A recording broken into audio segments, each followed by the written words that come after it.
Morning student. आज हम biology के बेसिक की बात करेंगे। सबसे कि बायोलॉजी होती क्या है, क्यों ज़रूरत है उसे पढ़ने की, क्या उसमें ऐसा है कि हमें उसे स्टडी करना है। देखिए 9th 10th के लिए या स्पेशल लेक्चर जो है वो आपके लिए बनाया जा रहा है। तो इस लेक्चर में केवल और केवल हम बेसिक के बारे में बात करेंगे, बेसिक्स ऑफ बायोलॉजी। ठीक है, कि बायोलॉजी क्या है, कैसे काम किया, किस तरीके से जो है इसको आगे बढ़ाया गया, साइंटिस्ट ने क्यों इसमें इंटरेस्ट लेना शुरू किया, और सबसे ज़्यादा आपको इसमें क्यों इंटरेस्ट आना चाहिए। देखिए बायोलॉजी जो है, जैसे हम बात करें बायोलॉजी,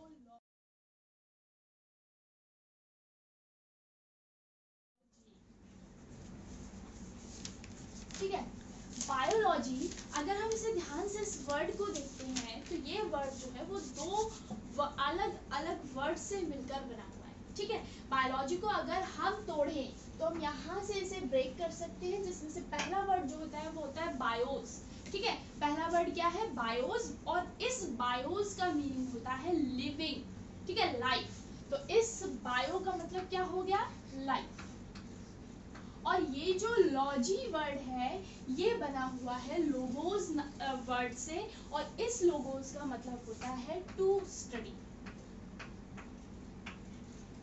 टू स्टडी मतलब लिविंग ऑर्गेनिज्म को पढ़ना ही, लिविंग ऑर्गेनिजम्स के बारे में स्टडी करना ही बायोलॉजी होता है। देखिए बायोलॉजी जो है वो एक ब्रांच है साइंस की, एग्जैक्टली ठीक है, बायोलॉजी किसकी ब्रांच है, साइंस की एक ब्रांच है। और हम जानते हैं कि साइंस में हर एक चीज को, हर एक छोटे से छोटे, हर एक लाइन को, हर एक थॉट को जो है वो बहुत सारे एक्सपेरिमेंट्स करने के बाद ही, प्रूफ करने के बाद ही उसे माना जाता है। क्लियर है, तो बायोलॉजी भी साइंस में आता है। लोगों के मतलब लोग ये पता नहीं क्यों मानते हैं कि बायोलॉजी सब्जेक्ट जो है वो एक रटने वाला सब्जेक्ट है, बट एग्जैक्टली बायोलॉजी रटने वाला सब्जेक्ट नहीं है। It is a most interesting subject of science. भाई साइंस फील्ड में आ रहा है तो रटने वाला हो ही नहीं सकता। बायोलॉजी में भी बहुत सारे रूल्स हैं, बायोलॉजी में भी बहुत सारी थियरीज हैं, तो वो सारी थियरीज किसी ना किसी साइंटिस्ट ने दी हैं, और साइंटिस्ट ने दी हैं, थ्योरीज हैं, हाइपोथेसिस हैं, तो ऑब्वियसली उन्हें प्रूफ करने के बाद ही जो है साइंस ने स्वीकारा होगा या एक्सेप्ट किया होगा।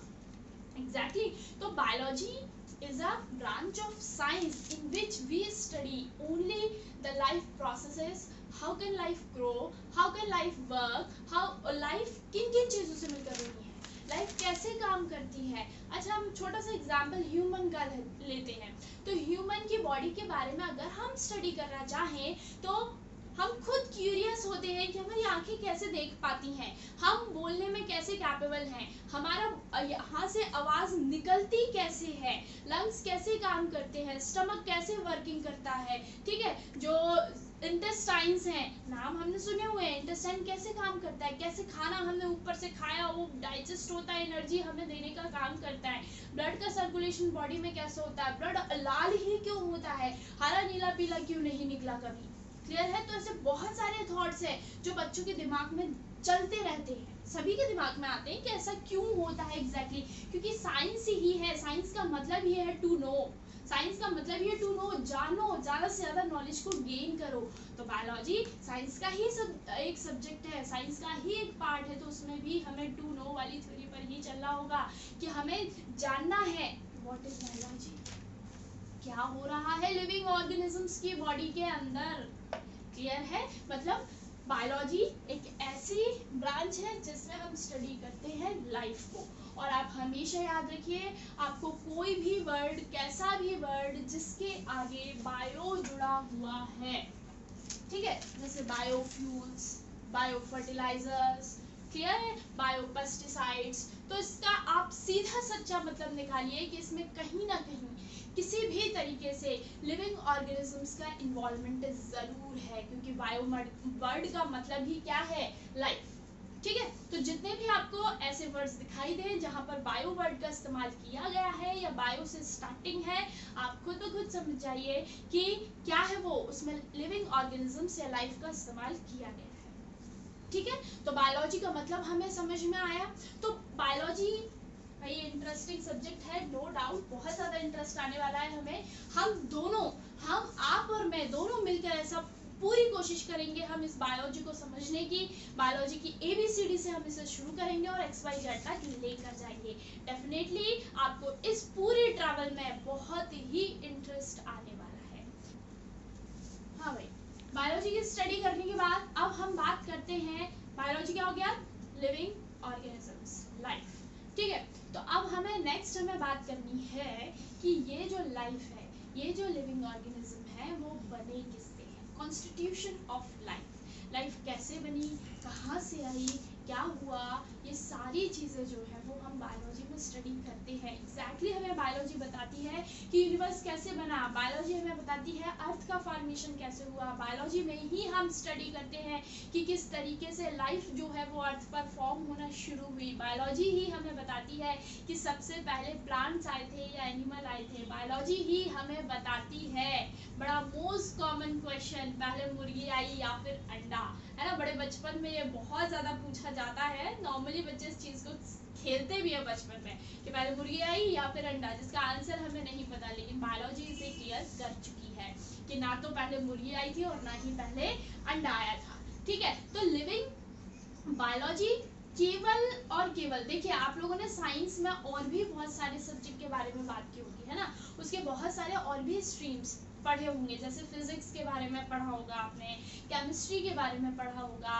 तो फिजिक्स, केमिस्ट्री एंड बायोलॉजी, ये तीन जो कह सकते हैं, ये जो तीन पिलर हैं, वो तीनों ही पिलर आपस में मिलकर साइंस को बनाते हैं। ठीक है, जिसमें हमें फिजिक्स भी पढ़ना होता है, हमें केमिस्ट्री भी पढ़नी होती है, हमें बायोलॉजी भी पढ़नी होती है।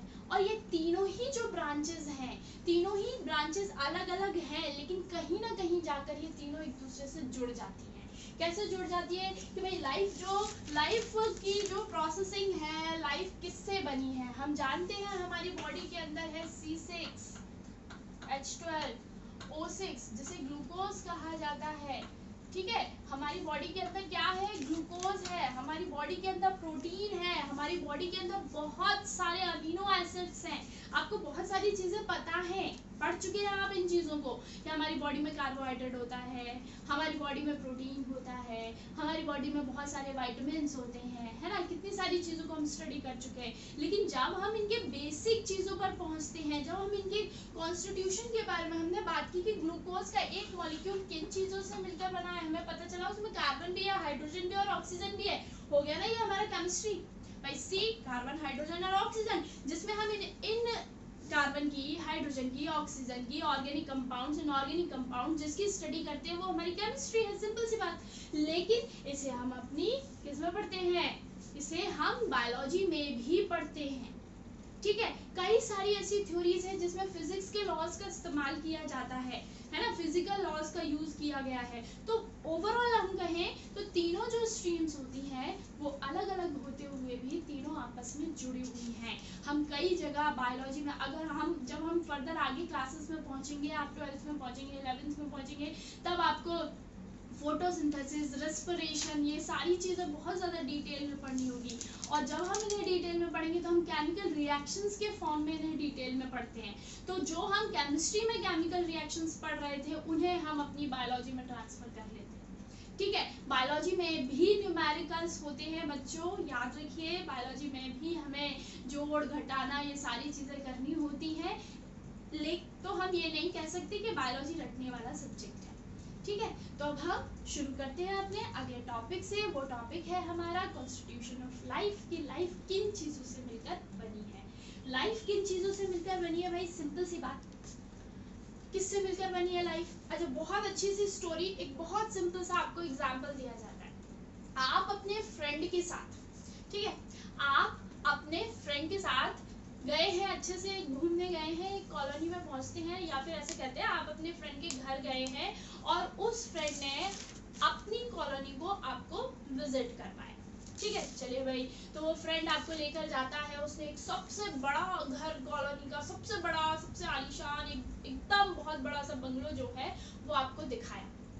ठीक है, बहुत सारे रूम्स हैं और दिखने में बहुत अच्छा है, फ्रंट एलिवेशन उसका बहुत सुंदर है। ठीक है भाई, आप देखकर भी बहुत खुश हुए कि हाँ मेरा भी इतना बड़ा एक घर होना चाहिए। आगे बढ़े आप, आगे बढ़े, आपने एक और घर देखा, नॉर्मल था, 3-4 कमरे थे उसमें, पर बंगले जितना नहीं था। आप और आगे गए, आपको केवल और केवल एक रूम वाला घर दिखाई दिया जिसमें केवल 2 ही कमरे हैं, बहुत छोटा है। आप फिर से आगे बढ़ते हैं तो आपको दिखाई दिया कि भाई 4 दीवारें हैं उसमें, और ऊपर से जो है वो छप्पर वाला इस तरीके झोपड़ी जैसा कुछ बना रखा है। ठीक है, आपने वैरायटीज, आपने बहुत सारी वैरायटीज ऑफ हाउसेस देखे। एक बहुत बड़ा सा बंगला, एक छोटा सा घर, एक झोपड़ी वाला घर, है ना, बहुत सारी चीजें देखी। अब इतना सब कुछ देखने के बाद देखा, डिफरेंट डिफरेंट टाइप के घर थे, डाइवर्सिटी आपने एग्जैक्टली देखी। अब इसके बाद आपके मन में आया कि भाई ये बने किससे हैं, इस चीज का पता किया जाए। वो बंगलो जो है क्या वो अलग चीज से बना है, वो जो छोटी सी झोपड़ी थी क्या वो अलग चीज से बनी है, नहीं। आपने जब बेसिक में जाकर बात की तो देखा कि वो बड़ा सा बंगलो वाला घर या छोटा सा 2 कमरे वाला घर या एक नॉर्मल घर जो है वो किससे बना है, बना तो भाई ईंट से ही। आप कितना बड़ा भी बंगला खड़ा कर लीजिए, चाहिए तो उसके लिए ईंट ही ना, ब्रिक ही तो चाहिए। आपको एक रूम बनाना है तो रूम बनाने के लिए आपको बेसिक रिक्वायरमेंट किस चीज की है, रिक्वायरमेंट है ब्रिक्स की। बिना ईंटों के आप एक घर खड़ा नहीं कर सकते हैं। क्लियर? तो बेसिक यूनिट क्या हो गए उस बड़े, छोटा सा घर, झोपड़ी वाला घर, 4 कमरों वाला घर और एक बड़ा सा बंगला, सबकी बेसिक यूनिट क्या हुई, वो एक ब्रिक, वही लाल रंग की ईंट सभी टाइप के घरों में लगी हुई थी। समझ में आई ना स्टोरी? ठीक, अब इसे आप अपनी बायोलॉजी में अप्लाई कीजिए। कैसे अप्लाई करेंगे?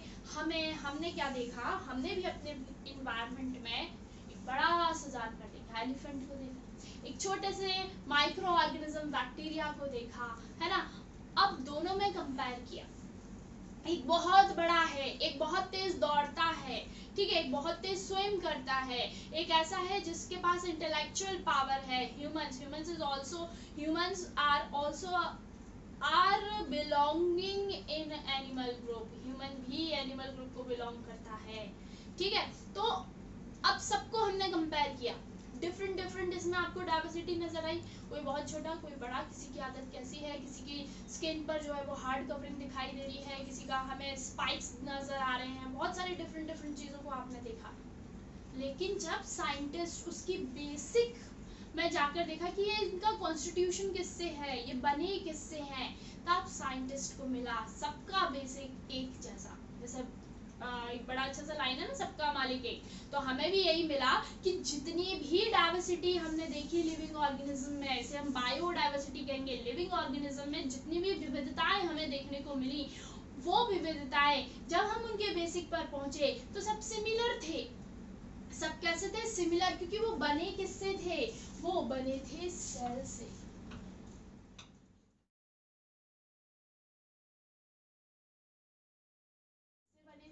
सेल से बने थे, सबके अंदर हमें सेम टाइप की ब्रिक मिली। मतलब एग्जैक्टली लिविंग ऑर्गेनिज्म के पास ब्रिक नहीं होती है, लेकिन जो सिंपलेस्ट यूनिट थी, जो सबसे बेसिक यूनिट थी, जो कि फंक्शनल भी थी, वो थी सेल। ठीक है, तो वही चीज हमारा यहाँ से नया टॉपिक जो है वो सेट हो गया। वो क्या है? सेल। कि सेल क्या है, कैसे पता चला? देखिए भाई, साइंस, बायोलॉजी ही एकमात्र ऐसा सब्जेक्ट है जिसमें किसी भी डिस्कवरी की खोज, भाई देखिए, सोचता कोई और है, डिस्कवर कोई और करता है, और फिर उसके बाद नाम कोई और देता है और एक्सप्लेन कोई और करता है। तो इतने सारे साइंटिस्ट हमें एक ही चीज के लिए पढ़ने होते हैं। ठीक है, नाम किसी ने दिया, एक्सप्लेनेशन किसी ने दिया, ये केवल और केवल बायोलॉजी में ही होता है और कहीं नहीं होता, किसी और सब्जेक्ट में आपको देखने को नहीं मिलेगा।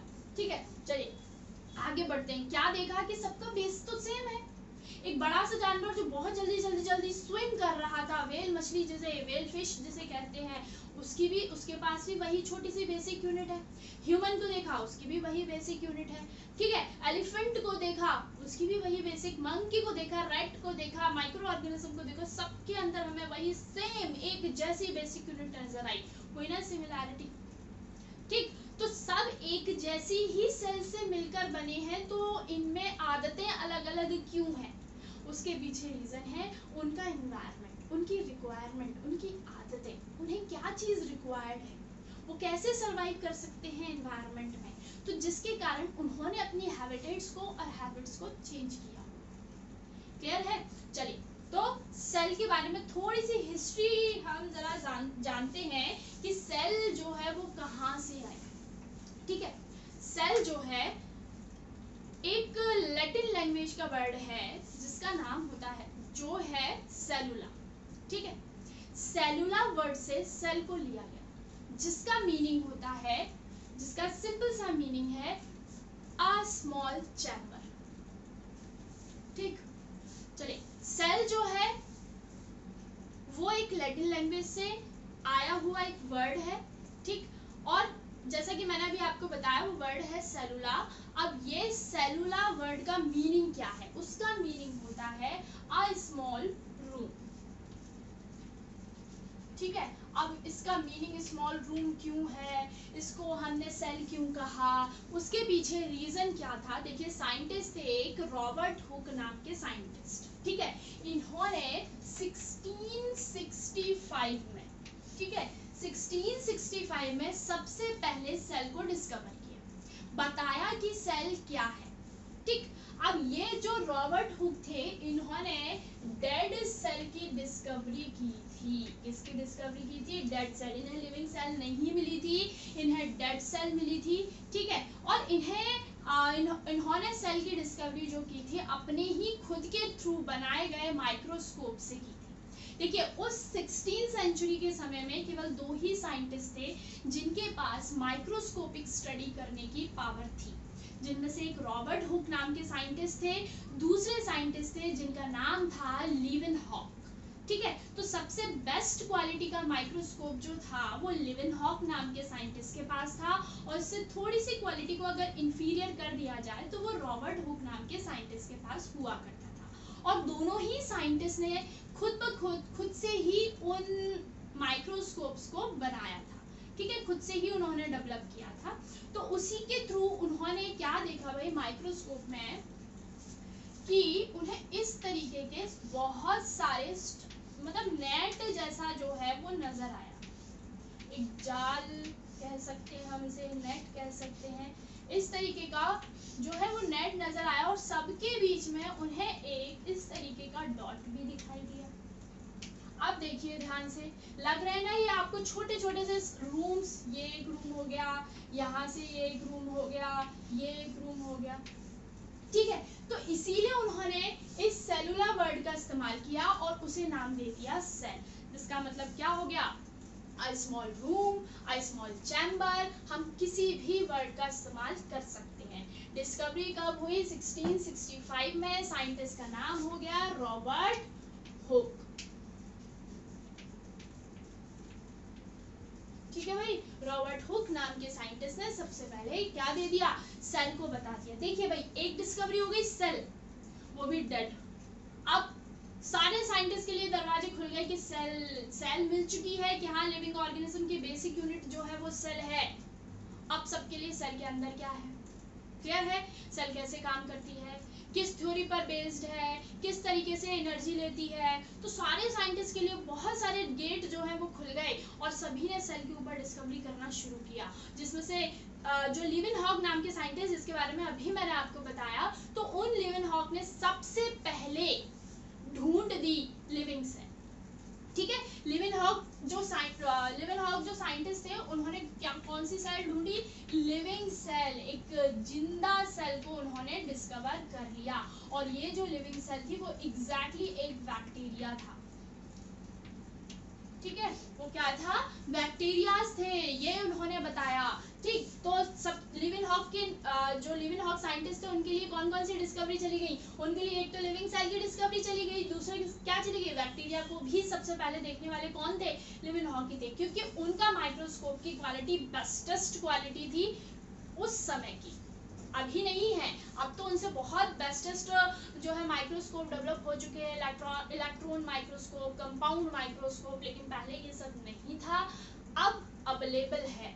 ठीक है, तो उस समय उन्होंने बहुत सारे, जैसे उन्होंने और भी बहुत सारी चीज़ें डिस्कवर की जिनके बारे में हम बाद में बात करेंगे। आरबीसी सबसे पहले इन्होंने देखी थी, इन्होंने ही सबसे पहले जो है ह्यूमन स्पर्म के बारे में बताया था। तो इन चीज़ों के बारे में अभी आप फैमिलियर नहीं है, तो इनको हम धीरे धीरे जब हम अपनी इस ट्रैवल को आगे बढ़ाएंगे, आप ज़रूर इन सब चीज़ों को सीखेंगे। तो आज के लेक्चर में हमने क्या सीखा? हमने सीखा कि बायोलॉजी क्या होती है। बायोलॉजी है लाइफ को पढ़ने, लाइफ को जानना, लाइफ के बारे में नॉलेज लेना ही बायोलॉजी कहलाती है। दूसरा हमने बात की कॉन्स्टिट्यूशन ऑफ लाइफ के बारे में, कि लाइफ जो है वो कैसे किन चीज़ों से मिलकर बनी है, जिसके बाद वहाँ से हमें मिला एक टॉपिक, वो था सेल, जो कि एक बेसिक, एक फंडामेंटल यूनिट जो है वो लिविंग ऑर्गेनिज्म की कहलाई। आपने फिजिक्स में पढ़ा होगा कि एटम जो है वो सभी मैटर की सबसे बेसिक यूनिट है, ऐसे ही लिविंग ऑर्गेनिजम्स की सबसे बेसिक यूनिट क्या निकली? हमारी सेल। तो cell is a basic, fundamental and structural unit of life. ठीक है, तो आज के लेक्चर में हमने इतना ही सीखा। सेल किसने डिस्कवर की, कब डिस्कवर हुई, और इसके बारे में हम और भी चीज़ें पढ़ना है कि सेल के अंदर क्या है, किसने कैसे डिस्कवर किया, एग्जैक्टली सेल कैसी होती है, उसका शेप कैसा